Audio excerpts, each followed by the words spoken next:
dia, boa tarde, boa noite, boa madrugada. Como eu falei, agora nós temos um canal chamado Geoforça. É esse canal que aqui está. É um canal de geopolítica e armamentos. E nós vamos para o nosso terceiro programa. Fizemos uma live, fizemos um programa atualizado e falamos que a gente iria falar das dobras da história. Dobra da história, o que é? São aqueles assuntos que você não vê na grande mídia, você não vai ver em lugar nenhum, você vai ter que recorrer aqui ou a outros canais que no Brasil não existem. No Brasil existe uma série de canais chapa branca, puxa-sacos das Forças Armadas dos Estados Unidos, um alinhamento terrível, uma coisa feia, uma coisa, sabe, ridícula. E que nós aqui não somos alinhados com a Rússia, não somos aliados com a União Soviética. Tem gente que acha que a Rússia ainda é comunista por ignorância, por falta de conhecimento, por falta de traquejo, por falta de estudo e por, vamos dizer assim, engolir como verdade tudo que é passado para vocês. Existem várias e várias centenas de dobras da história. Dobra da história é aquilo que é história, mas foi dobrado, alguém dobrou em cima. E hoje eu vou falar para vocês de uma coisa que vocês não vão ouvir por aí, Capitão Punheta, aquele fazendo sexo anal no mundo militar, é porque aqui eu não falo palavrão, entendeu? Sexo anal é uma coisa. Então, hoje eu vou falar para vocês da Operação Drop Shot. Vocês sabem o que é a Operação Drop Shot? Vocês já ouviram falar da Operação Drop Shot? Alguns podem ter ouvido falar. A Operação Drop Shot simplesmente foi uma operação onde os Estados Unidos planejaram destruir a União Soviética logo após a Segunda Guerra Mundial.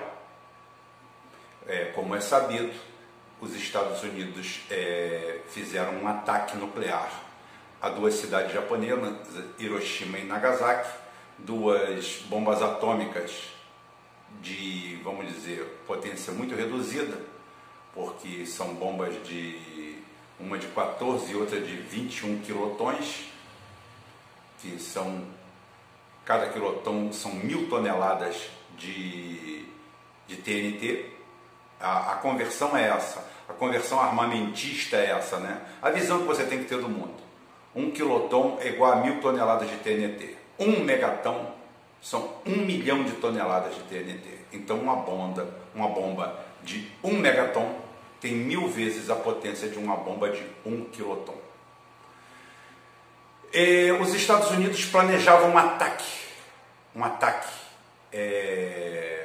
devastador sobre a Rússia, e esse ataque se chamou, essa operação foi apelidada de Operação Drop Shot.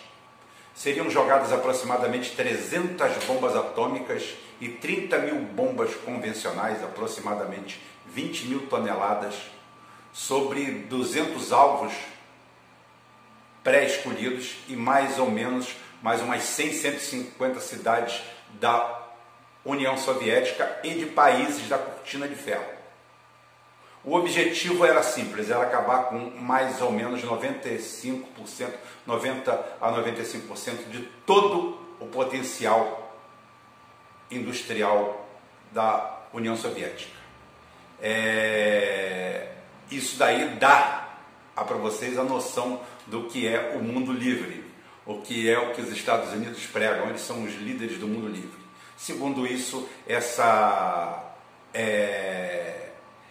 ataque seria feito de uma forma preventiva para evitar que a União Soviética atacasse o Japão, atacasse as outras frentes. Na realidade era a tentativa da hegemonia em cima de tudo.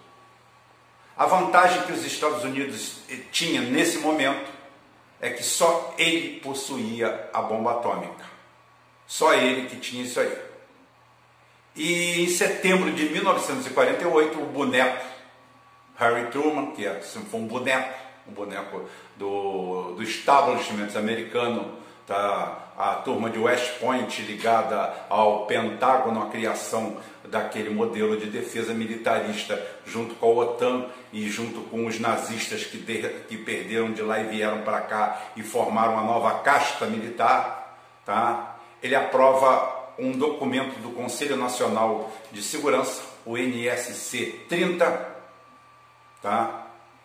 E nomeia o general Curtis Emerson LeMay para ser o líder desse projeto, esse grande projeto que seria a destruição total, o aniquilamento do mundo soviético e de toda a cortina de ferro, porque não visava só ali, visava Praga, visava várias cidades, Belgrado, Stalingrado, Leningrado, Varsóvia, inclusive Varsóvia estava incluída, tá? Budapeste, Bucareste, todas essas aí, inclusive Pequim ganhava também um prêmio de 23 alvos. Pequim do outro lado, a China incipiente ainda, 48, isso acontece em 48, tá?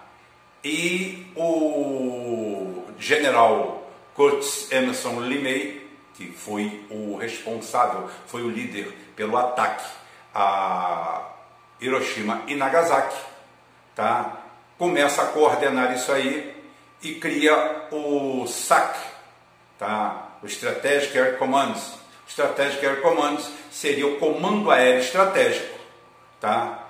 Que seria responsável por esse ataque.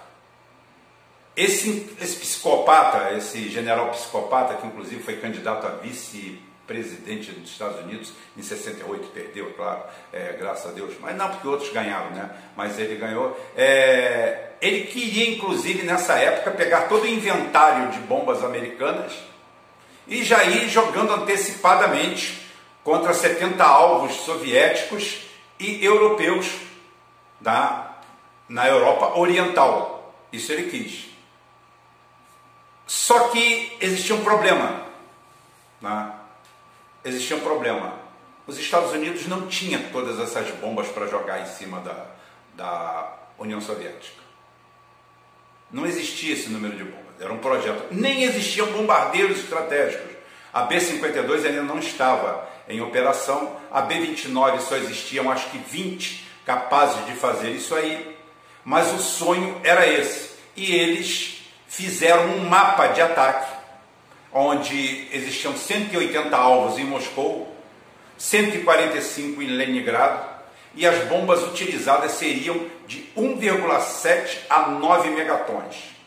Isso, para vocês terem uma ordem de grandeza, são bombas de 150 a 600 vezes mais potentes que as bombas jogadas em cima de Hiroshima e Nagasaki. Nagasaki foi um pouco maior, uma é de urânio, a de Hiroshima é de urânio, a de Nagasaki é de plutônio, tá? E essas já seriam bombas de hidrogênio, se não me engano, por favor, dobrinha da história, dá um pouquinho para mim, tá? E como eu falei, tinham 23 a 25 alvos em Pequim, tá? Tudo isso vai por água abaixo. O plano continua, tem datas, tem tudo. E finalmente em 1949 os Estados Unidos conseguem 250 bombas no seu inventário. Aí o Emerson LeMay realmente chega ao seu ponto aonde o seu SAC já tem um número considerável de aeronaves e ele finalmente esfrega as mãos porque vai conseguir colocar a chuva de bala, chuva de munição, chuva de arma, drop shots. Os nossos drops daqui são outros, né? São um pouquinho mais suaves, né? Então é o seguinte, ele finalmente vai botar a drop shot em serviço. Só que no caminho tinha pedra no caminho. No dia 29 de agosto, vai fazer aniversário agora, dia 29 de agosto de 1949, a União Soviética testa positivamente sua primeira bomba atômica. E o que era vinho virou vinagre, o que era festa virou velório, e o que era drop shot virou drop shoot, acabou. Não acaba, continua a ideia, porque aquilo ali é o início, isso tudo aí é a inauguração da Guerra Fria. Tudo isso cai dentro do alto comando soviético como uma bomba, porque até aquele momento, apesar das divergências, os Estados Unidos e a Europa eram vistos como aliados. Problemas ideológicos, problemas de governo, problema de uma coisa ou de outra, mas aquilo cai como uma bomba. E nunca mais o leite azedou naquele momento. Então a Operação Drop Shot é muito mais do que você pensa. Mas tem um herói esquecido nisso tudo, tá? Esse herói que está numa das dobras da história se chama Klaus Fuchs. Quem foi Klaus Fuchs? Klaus Fuchs é um físico alemão, nascido em 1911, se não me engano. Alemão, radicado nos Estados Unidos, e que participa, não é daqueles alemães que vieram para os Estados Unidos nazistas, dos porões de Hitler, e vieram com a ideologia totalmente nazista e implementada tão bem, absorvida tão bem pelos americanos, criando uma nova cultura, aquela cultura que eu chamo pós-Roosevelt, onde os Estados Unidos deixa de ser um país proeminente para ser um país totalmente intervencionista. Mas isso a gente conta em outra história. Klaus Fuchs é um físico, um cientista físico, desenvolvedor da bomba atômica americana, e ele é preso, julgado e condenado em 1950.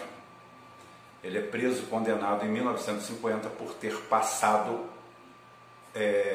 segredos militares para a Rússia, a União Soviética no caso, que serviram para eles construírem em tempo tido pelos americanos como recorde. Eles sabiam que a Rússia e a União Soviética no caso estavam atrás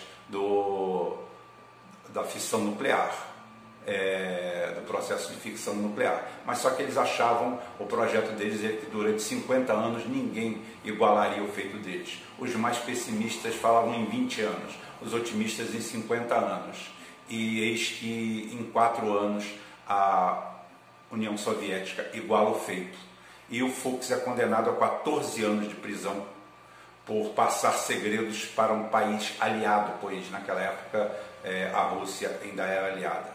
Essa daí é a história. Fuchs passou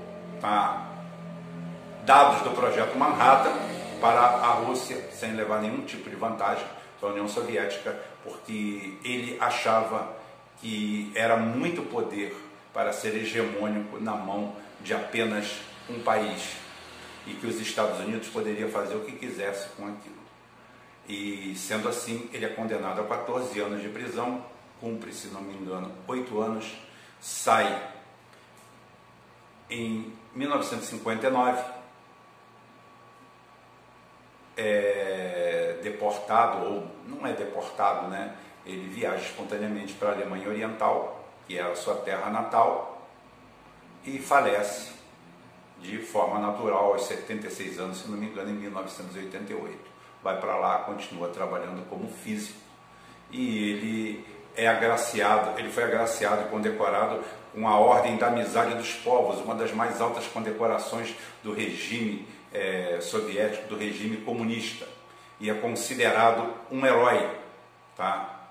Ele passa para a história como um herói, como o homem que evitou que os Estados Unidos mandasse sozinho no mundo durante 50 anos, fazendo muito pior do que fez. Porque a Guerra Fria, na realidade, inaugura uma era de equilíbrio e prosperidade entre as nações.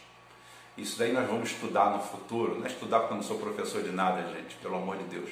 Eu sou um curioso, eu sou um simples curioso. Uma pessoa que dediquei como hobby a minha vida inteira à geopolítica e ao armamentismo. Não que eu seja a favor das armas ou de nada disso, mas elas são uma realidade. Eu hoje estava falando, fazendo uma analogia, falando com o Marcelo Pedro exatamente sobre isso.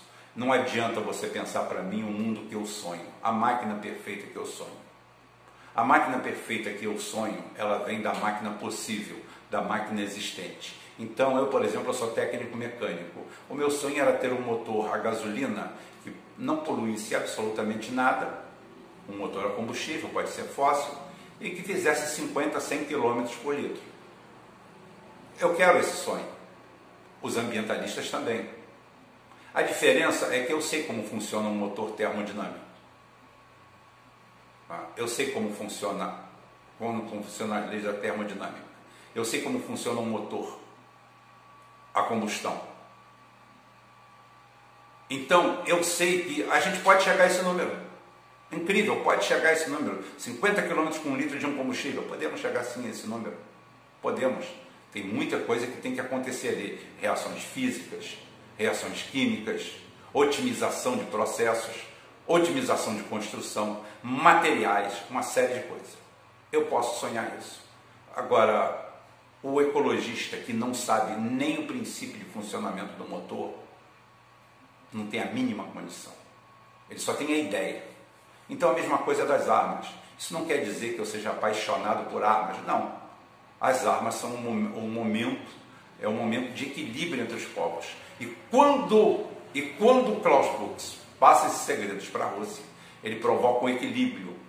E por incrível que pareça, apesar das guerras que houveram da Coreia, a guerra do Vietnã, dada a esse entreveiro, esse enfrentamento ideológico, o que acontece? A gente entra numa era de prosperidade, porque a Guerra Fria trouxe prosperidade, com corrida armamentista, com tudo isso. Por quê? Porque o ser humano, ele funciona como ele deve funcionar, como funciona realmente, e não como a gente sonha que ele deve ser. Nárnia não é aqui, Nárnia é em outro lugar. Nárnia é uma utopia.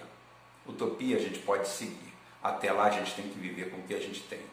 Conhece o teu inimigo como conheça a ti mesmo. Entenda o mundo como ele é, não como você desejaria que ele fosse. Esse é o nosso recado e fica para vocês aí um aprendizado em cima de uma das operações que você nunca ouviu falar, provavelmente. Aqui a gente não vai ficar apelando para a imagem, porque a gente tem que pagar por imagem. Nosso canal é pobre, nosso canal só é rico de ideias e de boa vontade. Uma hora, quem sabe, a gente chega lá. Até lá, enquanto isso aí, a gente vai tocando o barco por aqui. E quarta-feira a gente tem outro videozinho, que são 2 por semana. Quarta-feira a gente fala de outra coisa, tá bom? Geoforça fica por aqui hoje. Um abraço a todo mundo. Até quarta-feira, se Deus quiser. Ele vai querer.